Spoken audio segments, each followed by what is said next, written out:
C5 app download ചെയ്യൂ. കാണൂ മുഴുവൻ എപ്പിസോഡുകളും സൗജന്യമായി.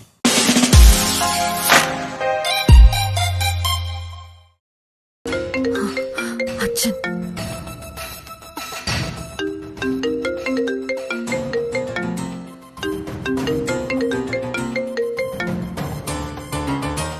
ഹലോ അച്ഛാ. മോളെ, ഞങ്ങൾ ഇവിടുന്ന് ഒരു 9 മണിക്ക് ഇറങ്ങട്ടെ? അത് പിന്നെ ഇന്ന് വേണ്ട അച്ഛാ, നമുക്കത് മാറ്റി വെക്കേണ്ടി വരും. അതെന്താ മോളെ, ഇന്ന് വരാനല്ലേ സത്യഭാമ പറഞ്ഞത്? അത് എന്റെ ഒരു ഫ്രണ്ടിന്റെ അമ്മ മരിച്ചുപോയച്ചാ. ഞാൻ പോവാതിരുന്ന മോശാ. പിന്നെ ഇത് കല്യാണ നിശ്ചയൊന്നും അല്ലല്ലോ, തീയതി കുറിക്കില്ലല്ലേ. അതെപ്പോ വേണോ ആകാം നമുക്ക്. അതൊക്കെ നിന്റെ ഇഷ്ടം പോലെ ആവട്ടെ. പക്ഷേ തുടക്കത്തിൽ തന്നെ ഇതൊരു ദുശകുനമാണല്ലോ മോളെ.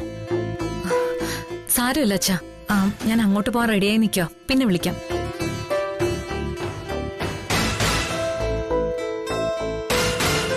ഈ ദുശകുനത്തെ വിഷ്ണു ശാലിനി ദുശകുനമാക്കാൻ ഈ സുസ്മിതയ്ക്ക് അറിയാം.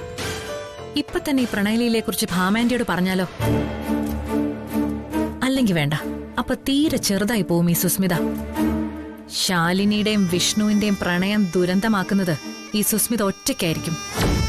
I repeat, I wish both of your love failure. ജയിക്കാൻ വിടില്ല നിങ്ങളെ, സുസ്മിതയ്ക്ക് ജീവനുള്ള കാലത്തോളം.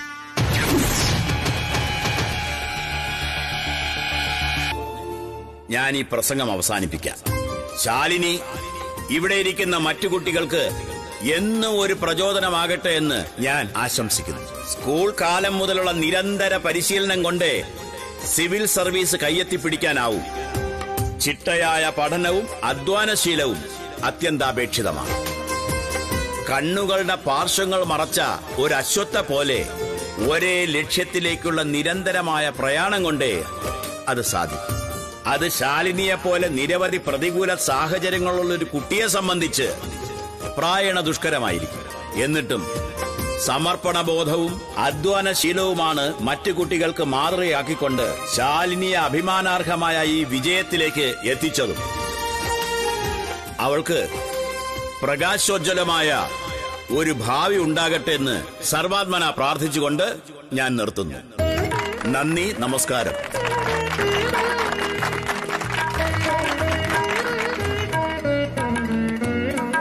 ശാലിനിയെ പൊന്നാടയണിച്ച് ആദരിക്കാൻ ഞാൻ ജയമോഹൻ മാഷിനെ ക്ഷണിക്കുന്നു.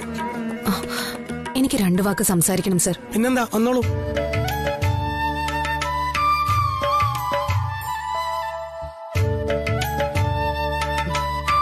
മാന്യ സദസ്സിന് നമസ്കാരം.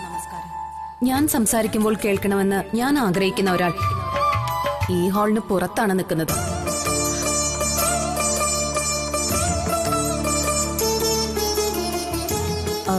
അത് ആരാണെന്ന് ചിലപ്പോൾ നിങ്ങൾക്ക് സംശയം ഉണ്ടാവും.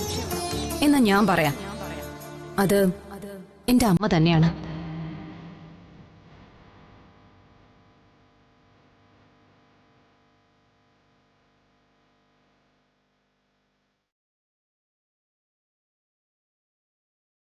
അമ്മ അവിടെ നിന്ന് നിൽക്കണം.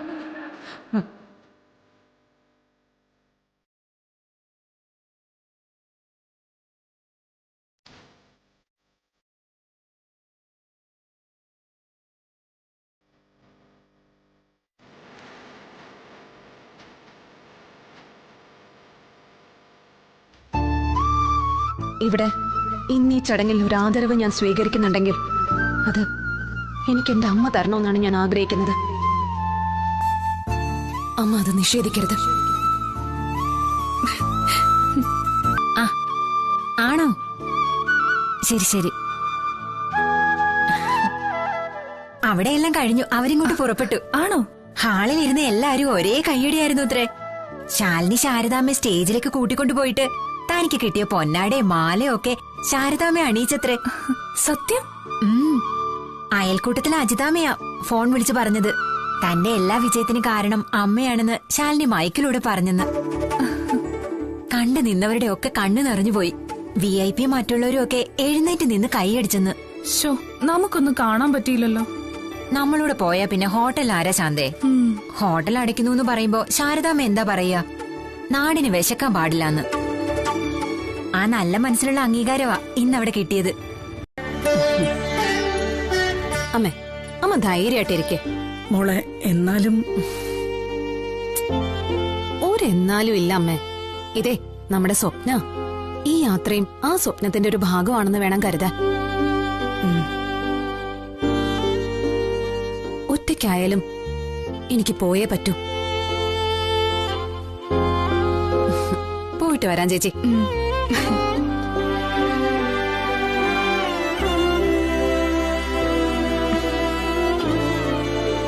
പോയി ജയിച്ചു വാ മോളെ.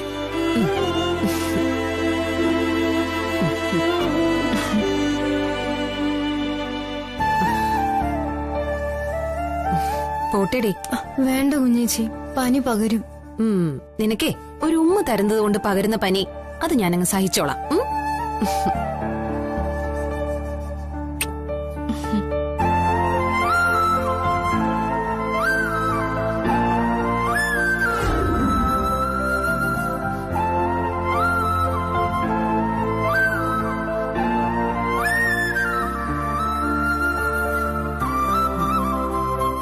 .40 ബസ്. കൃത്യസമയ. ഇനി ഈ ഒരു ബസ്സേ ഉള്ളൂ നാഗർകോവിലേക്ക്. പിന്നെ അമ്മ ശ്യാമയ്ക്ക് മരുന്ന് കൊടുക്കാൻ മറക്കണ്ട. അതോർത്ത് നീ വിഷമിക്കണ്ട, അതൊക്കെ ഞങ്ങൾ നോക്കിക്കോളാം. നീ നന്നായിട്ട് പരീക്ഷ എഴുതിയ മാത്രം മതി മോളെ. ദൈവത്തിനോട് നന്നായി പ്രാർത്ഥിച്ചിട്ടുണ്ടല്ലോ നീ. പ്രാർത്ഥനയൊക്കെ കഴിഞ്ഞമ്മേ. ദൈവങ്ങളെ ഞാനിങ്ങ് കൂടെ കൊണ്ടുപോവാ. ഒരു തുണയ്ക്കായിട്ടും പിന്നെ പരീക്ഷയില് നല്ല ഓർമ്മ തെളിച്ചു തരാനും. ഇനി ഈ ദൈവത്തിന്റെ അനുഗ്രഹം ഉണ്ടായാൽ മതി എനിക്ക്.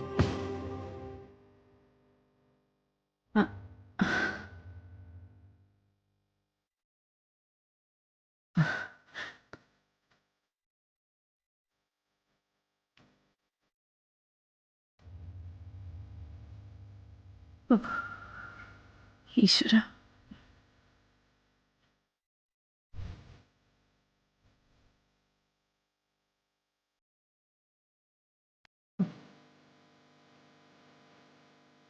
പതിനെട്ട് വർഷം ഈ കുടുംബം തപസ് ചെയ്തത് നാളെ ഒരു ദിവസത്തിന് വേണ്ടിയാണെങ്കിൽ അവിടെ നീ ജയിക്കും മോളെ.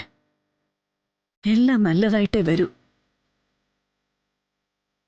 നല്ലതായിട്ട്.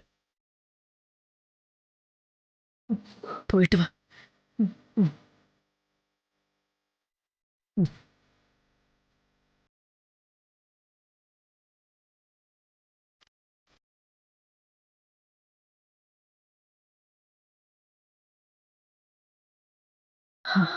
ദൈവങ്ങളെ, എന്റെ കുഞ്ഞിനെ കാത്തോളേ.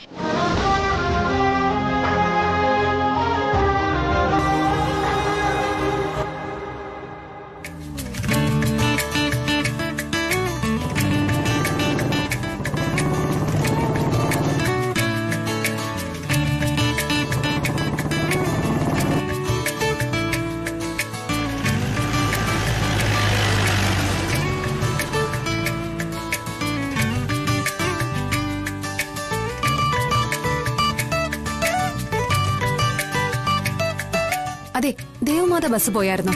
അത് പോയല്ലോ. എവിടെ പോവാനാ? ബസ് സ്റ്റാൻഡിലേക്ക്. അതിനി പത്മ ബസ്സേ ഉള്ളൂ. 40 മിനിറ്റ് കഴിയും. 40 മിനിറ്റോ? എന്റെ ദൈവമേ. ഇവിടെ ഓട്ടോ ഒന്നും കാണുന്നില്ലല്ലോ. ഇവിടെ ഓട്ടോ സ്റ്റാൻഡ് അടുത്താണോ? ഇന്ന് ഓട്ടോ ടാക്സി സമരോ. മിന്നൽ പണിമുടക്ക്. സമരോ? അതെ. ഒരു ഡ്രൈവറെ ട്രാഫിക് പോലീസ് തല്ലിയെന്ന്. ഇനിയിപ്പോ ചർച്ചയും ഒത്തുതീർപ്പൊക്കെ ഉണ്ടായാലേ ഓട്ടോയൊക്കെ റോഡിലിറങ്ങും. ഈശ്വര, ഇനിയിപ്പോ എന്ത് ചെയ്യും? കുട്ടിക്ക് എവിടെയാ പോകണ്ടേ? എനിക്ക് സിവിൽ സർവീസിന്റെ മെയിൻ എക്സാം നടക്കുക നാളെ നാഗർകോവില്. ഇന്ന് എനിക്ക് അവിടെ എത്തിയേ പറ്റൂ. എന്നാ കുട്ടി ഒരു കാര്യം ചെയ്യും. ഫ്രണ്ട്സിന് ആർക്കെങ്കിലും 2 വീലർ ഉണ്ടെങ്കിൽ KSRTC സ്റ്റാൻഡിൽ കൊണ്ടുവന്ന് ആക്കാൻ പറയേ. അല്ലെങ്കിൽ കാര്യം നടക്കില്ലെന്ന് ഉറപ്പാ.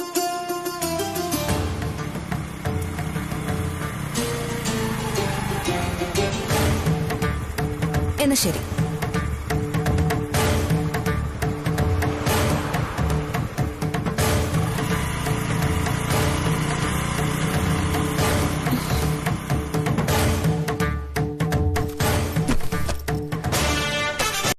തൽക്കാലം നമുക്ക് നമ്മുടെ മലയാളികളുടെ പതിവ് ശീലം തെറ്റിക്കാം. ഈ ചെറുതായിട്ട് വണ്ടിയൊന്നും തട്ടിയ നടു റോട്ടിൽ അരമണിക്കൂറുള്ള ഈ വാദപ്രതിവാദം വേണ്ടാന്നർത്ഥം.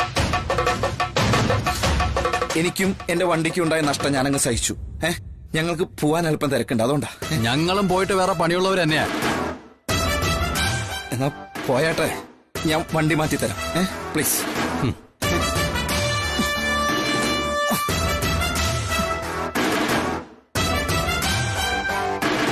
നമ്മൾ തമ്മിലൊരു സെറ്റിൽമെന്റ് ബാക്കിയുണ്ട്. നിന്റെ ഭാഗ്യത്തിന് ഞാനൊരല്പം തിരക്കിലായി പോയെന്ന് നീ കരുതിയാ മതി. ഭാഗ്യം ആരുടേതാണെന്ന് സെറ്റിൽമെന്റ് കഴിഞ്ഞാലല്ലേ അറിയാൻ പറ്റും. ഞാനും അല്പം തിരക്കിലായി പോയിന്ന് നീയും അങ്ങ് കരുതിയേക്ക്. നിന്നെ ഞാൻ നീ നോക്കിയോ, നിനക്കുള്ളത് ഞാൻ വച്ചിട്ടുണ്ട്. അറിയില്ലെന്നെ.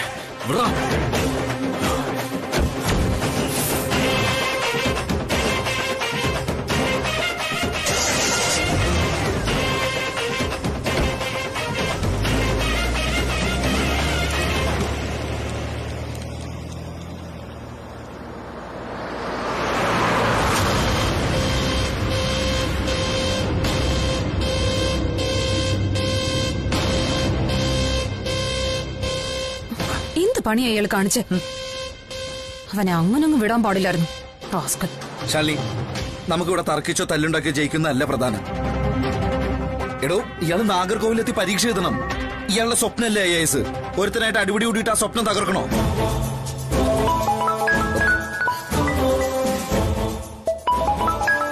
ആ ദാസ പറയടാ. ആശാനെ, നിങ്ങളിത് എവിടെയാ? 10 മണിയുടെ എക്സ്പ്രസ് ട്രെയിനും പോയല്ലോ. പോയെന്നോ?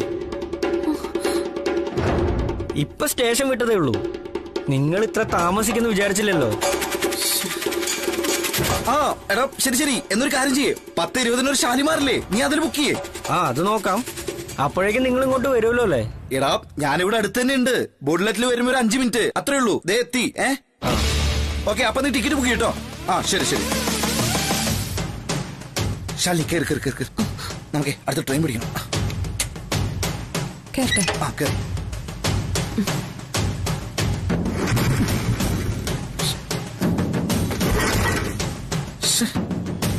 അത്യാവശ്യ സമയത്ത് കുന്തം.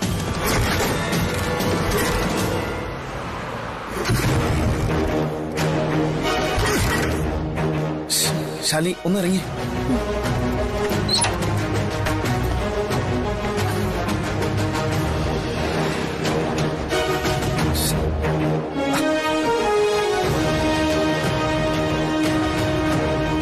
വണ്ടിക്ക് എന്തോ കംപ്ലൈന്റ് ഉണ്ട്. ആക്സിഡന്റ് എന്തോ പറ്റുന്നത് തോന്നുന്നു. 10:05 ഇനി വണ്ടി കിട്ടുമോ? ആ കിട്ടണം. അതുപോയ പിന്നെ നാഗർകോവിലേക്ക് ഇന്ന് ട്രെയിനില്ല. എടോ ശാലി, ടെൻഷൻ ആവാതെ നമുക്കൊരു ലിഫ്റ്റിന് ശ്രമിച്ചു നോക്കാം. എടോ, അല്ലെങ്കിൽ ഒന്ന് ധൃതിയിൽ നടന്നാൽ മതി. എടോ, 10:20 ട്രെയിൻ എടുക്കുള്ളൂ. അങ്ങനെ ചെയ്യാം. ശരി, പോ. വാ.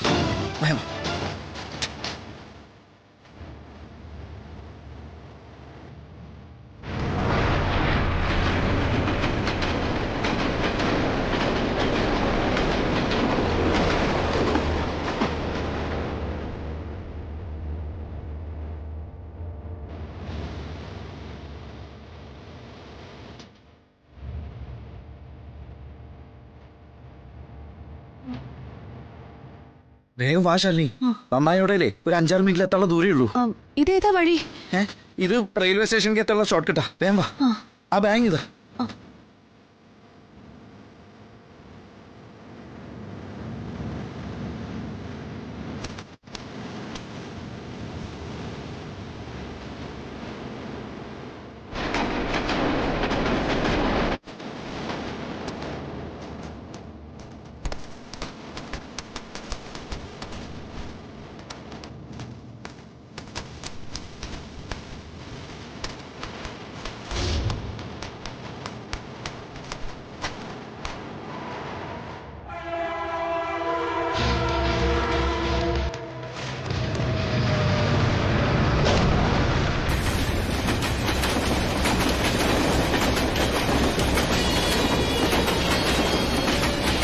പറയൂ ശാശനെ. എടാ മണി, നിങ്ങളുടെ ട്രാവലിംഗ് കമ്പനിയുടെ നാഗർകോവിൽ ബസ്സില്ലേ, അത് പുറപ്പെട്ടോ? വണ്ടി എടുക്കാൻ പോവാ അച്ഛനെ. ഡ്രൈവർ വണ്ടി കയറി. അതാ റെയിൽവേ സ്റ്റേഷന് അടുത്തൂടെയല്ലേ വരുന്നേ? അതെ ആശാനെ. എന്നാ അതിലൊരു ടിക്കറ്റ് വേണം എനിക്ക്. ആശാന ഒന്നല്ല 10 ടിക്കറ്റ് തരും ഈ മണി. നിങ്ങൾ നമ്മുടെ ചങ്കല്ലേ. തൽക്കാലം ഒന്ന് മതി. എടാ, റെയിൽവേ സ്റ്റേഷനിൽ അടുത്തുള്ള കമ്പനി റോഡില്ലേ, അവിടെ ഉണ്ടാവും. ശരി ആശാനെ, ഏറ്റു.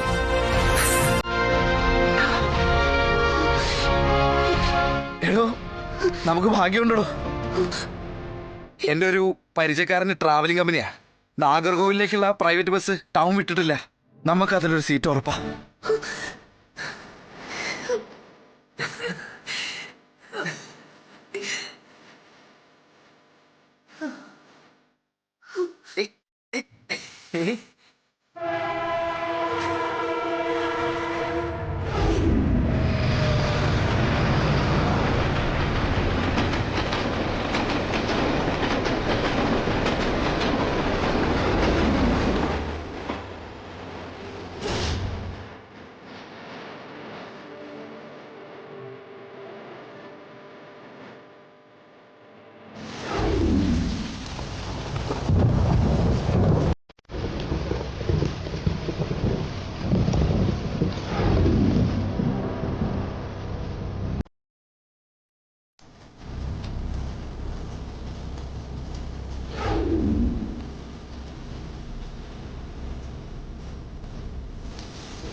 എന്താ ശാരദാമ്മേ, ശാലിനി പരീക്ഷ എഴുതാൻ പോയതിന്റെ ടെൻഷനിലാണോ?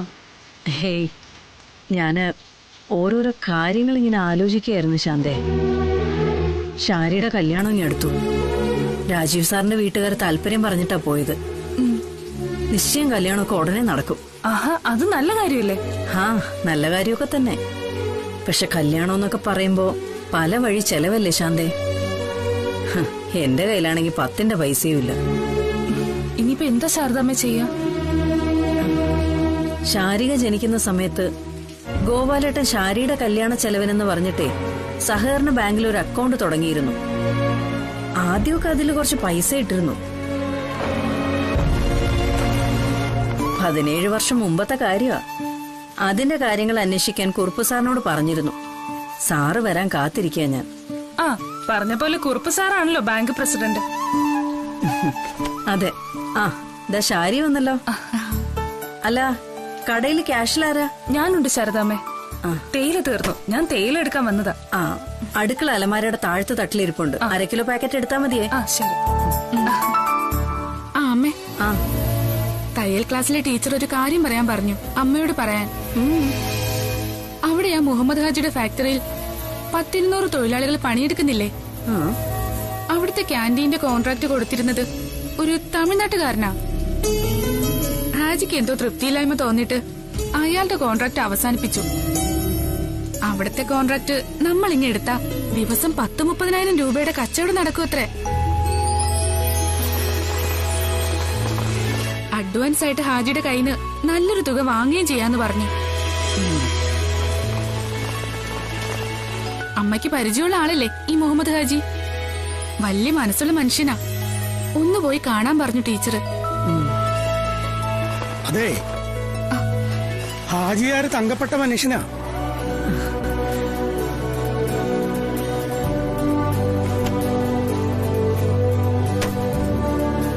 ശാരദാമ്മ ചെന്ന് നേരിൽ കണ്ടാൽ കാര്യം നടക്കും. പോയി കാണാം. സ്ഥിരമായ ഒരു കച്ചവടം കിട്ടിയ അതിൽ കൂടുതൽ ഭാഗ്യം വേറെ ഇല്ലല്ലോ. 2-3 പേരെ അധികം ജോലിക്ക് വെക്കണമെന്നല്ലേ ഉള്ളൂ. അതെ അതെ.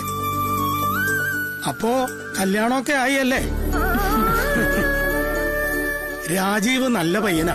കോളേജിലും നാട്ടിലും ഒക്കെ അയാളെ കുറിച്ച് നല്ല അഭിപ്രായമേ ഉള്ളൂ. നല്ല ബന്ധം. കുറുപ്പ് സാർ ഇരിക്കെ. മോളെ ചായ എടുക്ക. ശാരദാമ്മേ, അക്കൗണ്ടിന്റെ കാര്യങ്ങൾ ഞാൻ നോക്കി.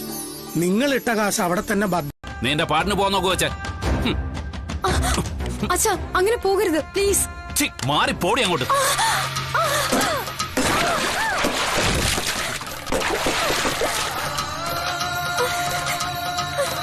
അയ്യോ,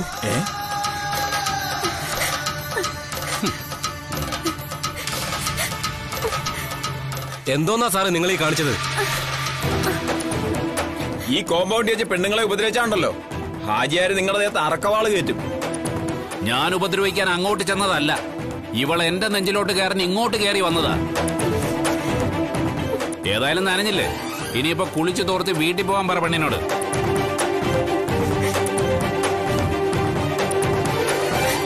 നോക്ക്, നിന്റെ ചേച്ചി എന്റെ ദേഹത്ത് കൈവച്ചിട്ടുണ്ട്. ജനിപ്പിച്ച തന്തയാണെന്ന് പോലും പരിഗണിക്കാതെ. ഇനി അവളെപ്പോലൊരു കുരുപ്പിനെ താങ്ങാൻ എനിക്ക് മനസ്സില്ല. മനസ്സിലായടി? ഓരോരോ വയ്യാവേലികൾ വന്ന് കേറിക്കോളും മനുഷ്യനെ മെനക്കെടുത്താൻ.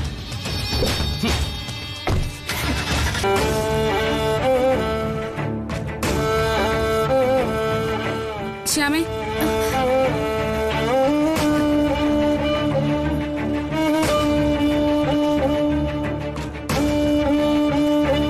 നീ ഇതെവിടെ പോയതായിരുന്നു? കുറെ നേരമായിട്ട് ഞാൻ അന്വേഷിക്കായിരുന്നല്ലോ. അത് ഞാൻ പുറത്തേക്കൊന്ന്. പനി പിടിച്ചു കിടക്കുമ്പോഴാണോ പുറത്തുള്ള സർക്കിട്ട്? നീ ഇവിടെ സുഖമായി കിടന്നുറങ്ങാന്ന് കരുതിയാ ഞാൻ ഹോട്ടലിലേക്ക് പോയത്. അമ്മ ശാന്തേച്ചിയും കൊണ്ട് ഹാജിയരെ കാണാൻ പോയിരിക്കുക. അതുകൊണ്ട് ഹോട്ടലിലും ആളില്ല. അല്ലെങ്കിൽ നിന്റെ അടുത്ത് തന്നെ ഇരുന്നേനെ ഞാൻ. മരുന്ന് കൊടുക്കാൻ സമയമായല്ലോന്ന് നോക്കുമ്പോഴാ ദേ നീ കിടന്നിടത്ത് വെറും പുതപ്പ് മാത്രം. അല്ല, എങ്ങോട്ടാ നീ പോയത്? എന്തായിരുന്നു ഇത്ര അത്യാവശ്യം?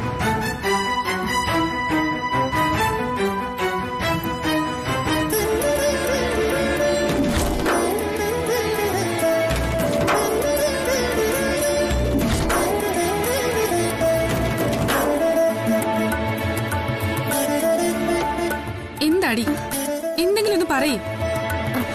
നീ എവിടെയാ പോയിരുന്നേന്ന്? ഞാനിത്തിരി വെയില് കൊള്ളാൻ വേണ്ടി പോയിട്ട്. എന്നിട്ട് നിന്റെ ഉടുപ്പൊക്കെ നനഞ്ഞിരിക്കുകയാണല്ലോ. നനഞ്ഞു കുളിച്ചിട്ടുമുണ്ട്. അതിനിടയില് ചെറിയൊരു മഴ പെയ്തു. പക്ഷെ ഇവിടെ മഴ പെയ്തില്ലല്ലോ. നീ എന്തിനാ കള്ളം പറയുന്നേ? ചേച്ചി എന്നോട് ക്ഷമിക്കണം. ഇഷ്ടം എന്നൊക്കെ പറയുന്നത് പുറമോട് കണ്ടിട്ടുണ്ടാവുന്നതല്ലേ ചേച്ചി?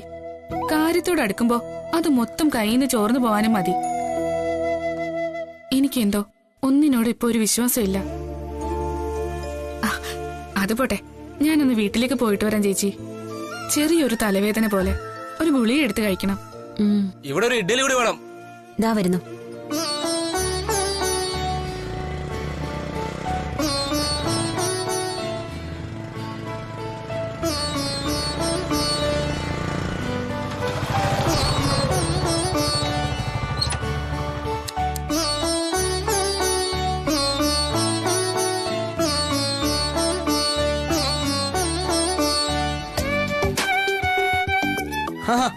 Hello, good morning.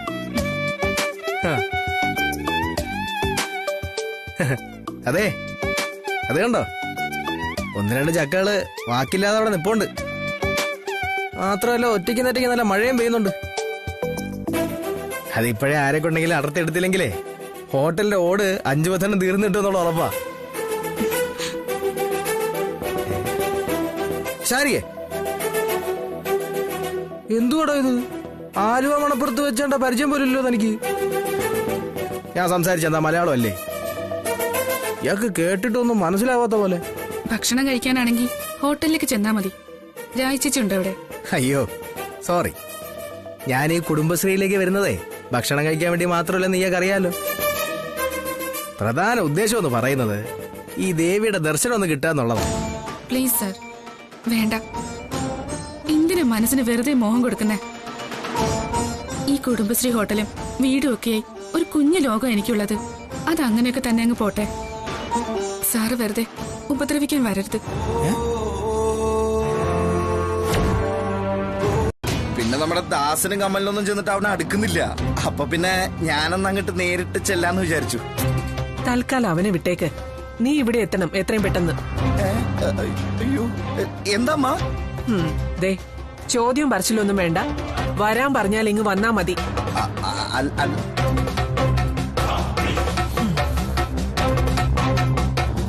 ഹലോ, എന്ത് ദൈവമേ.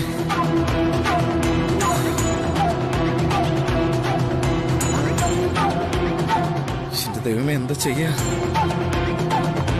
പ്രശ്നാവൂല്ലോ.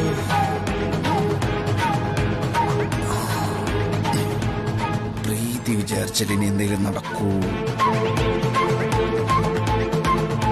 ചേച്ചി ബ്രേക്ക്ഫാസ്റ്റ് എടുക്കോ?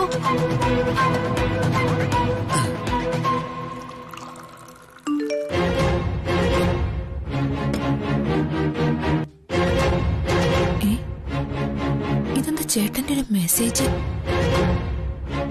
പ്രീതി, ഞാൻ ശാലിനിക്കൊപ്പം ഒരു സ്ഥലം വരെ പോവുകയാ. അമ്മ എങ്ങനെയെങ്കിലും നീ ഒന്ന് മാനേജ് ചെയ്യണം. എന്നെ വീട്ടിലേക്ക് വിളിക്കാൻ ഇടവരുത്തരുത്. ഷെടാ, ഞാൻ എങ്ങനെ ഇത് മാനേജ് ചെയ്യാനാ? അത് സത്യമാമ്മയുടെ അടുത്ത്.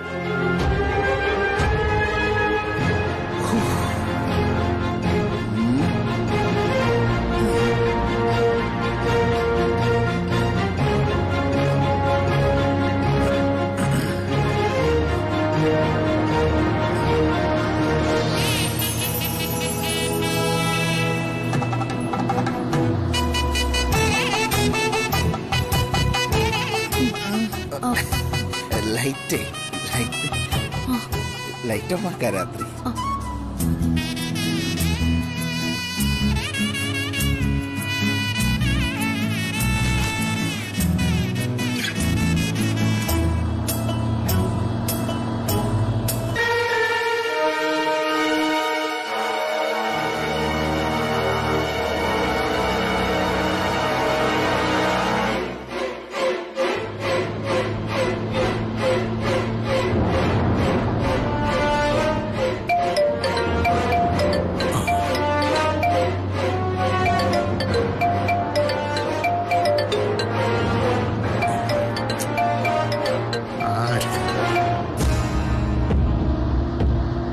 ഹലോ. ഹലോ, മാർട്ടിൻ അല്ലേ? അതെ.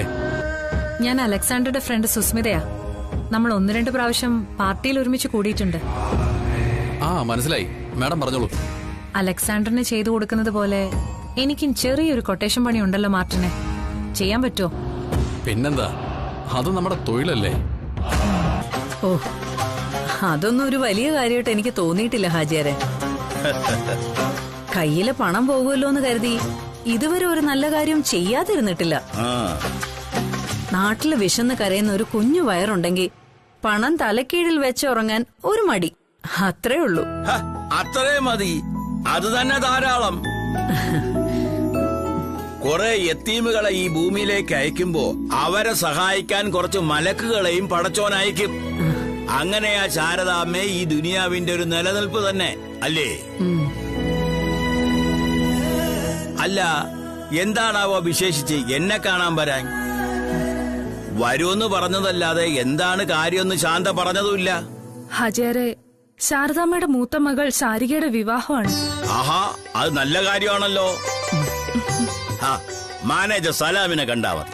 നമ്മുടെ കയ്യിൽ നിന്ന് മോശമല്ലാത്തൊരു സംഭാവന ശാരദാമ്മക്ക് കിട്ടും, ഉറപ്പിക്കാതെ. അയ്യോ, ഞാൻ സംഭാവന പ്രതീക്ഷയൊന്നും അല്ല വന്നത്.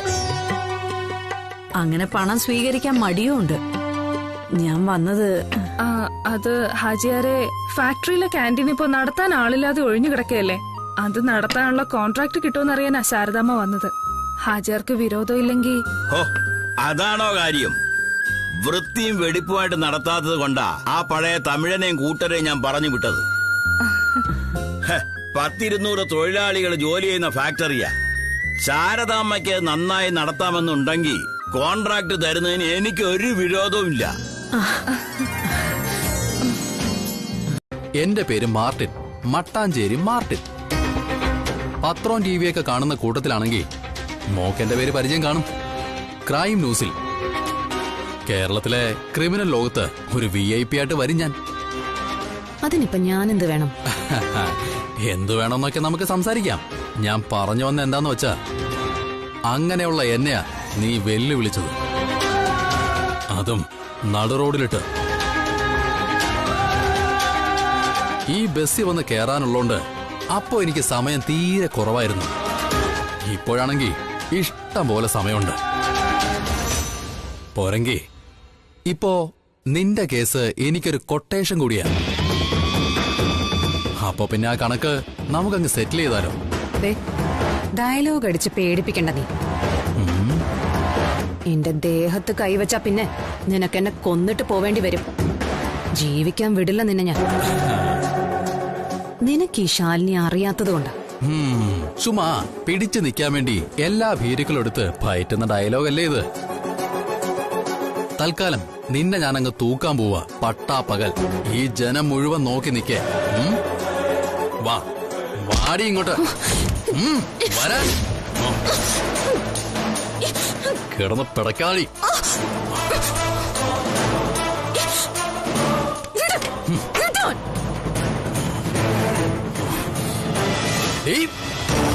കിടിയോട്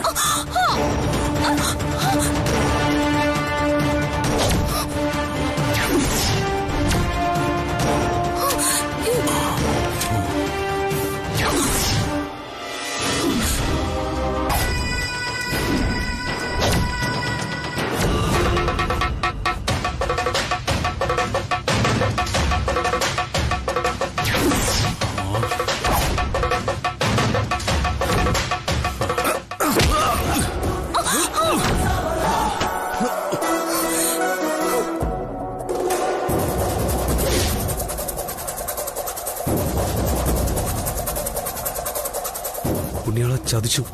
വിഷ്ണു ആശാനോടായിരുന്നു ബസ്സിൽ.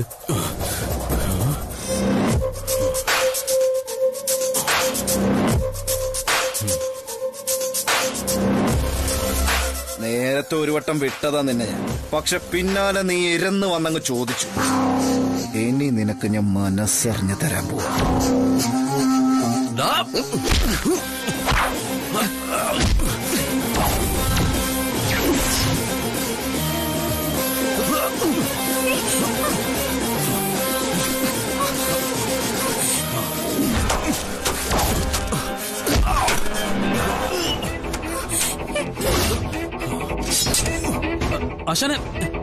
ആശാനോടെ കയറി കോർത്തത് അവന്റെ കാര്യം തീർന്ന്.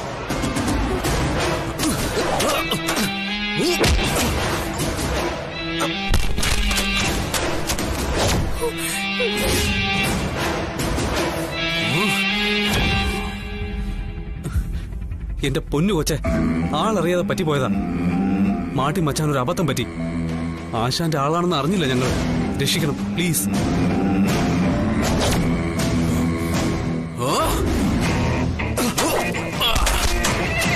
വിഷ്ണു ആശാന് ഭ്രാന്ത് കയറിയ മാട്ടി മച്ചാന്റെ ശവം ഇവിടെ വീഴുന്നുള്ള കാര്യം ഉറപ്പാ. പച്ചയ്ക്ക് കൊന്നു കുഴിച്ചിടാനും കെട്ടി തൂക്കാനൊന്നും ഒരു മടിയില്ലാത്ത കൊടും ഗുണ്ടയാ ഈ വിഷ്ണു ആശാൻ.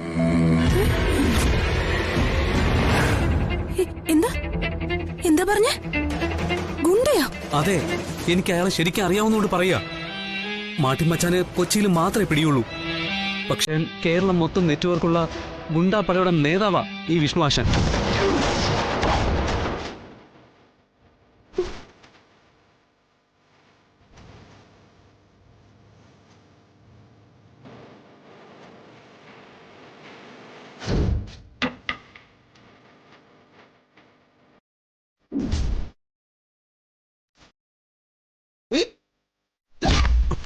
ബ്ലേഡ് സത്യഭാമയുടെ പേരിലുള്ള എല്ലാ സെറ്റിൽമെന്റും ആശാനാ നടത്തുന്നത്. കൊല്ലാനും ചാകാനും മടിയില്ലാത്ത ഒരു ജന്മം.